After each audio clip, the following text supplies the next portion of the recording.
So this is the rear air conditioning and heating unit, currently reinstalled in the 140. This is the one you have seen me bench testing in parts 1 and 2 of this video.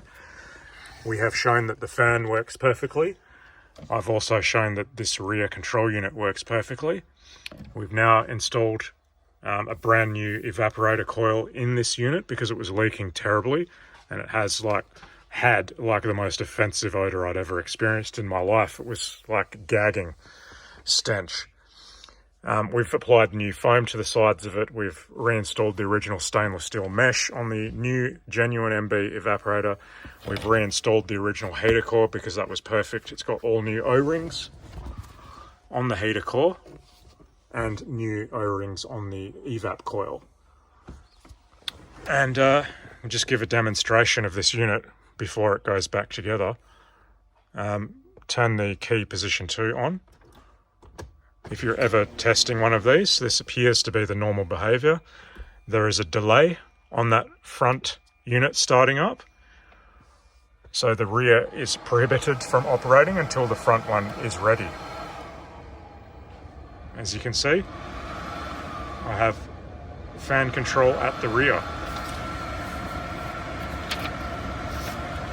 And it is quite a torrent blowing out of there.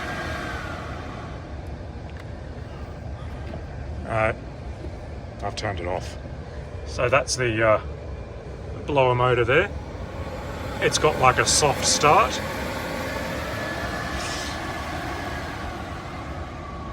But that's working.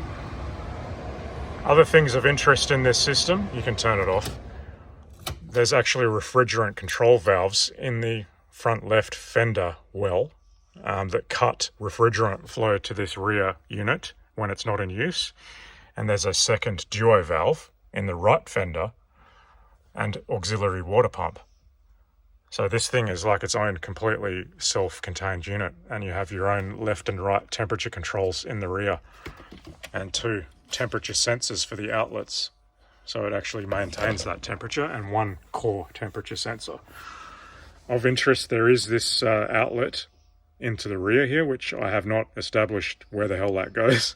There might be like vents at the rear window. I haven't worked that out yet because the suction for the fan is going to be coming in the side there, so that's definitely not, as far as I'm aware, an inlet. I believe that's another outlet going underneath the carpet here into here. And then, yeah, I don't know where. Perhaps reading the manual would explain that.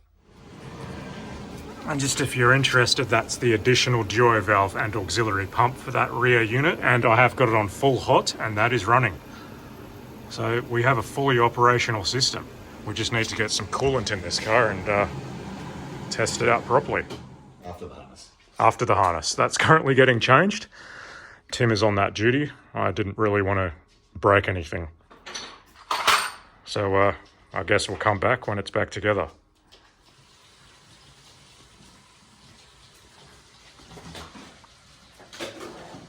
Upper harness basically done, but the airflow meter harness is quite the nightmare. But we will get there in the end. This has the active damping control, and those harnesses are falling to pieces as well, so we'll try and get those sorted too.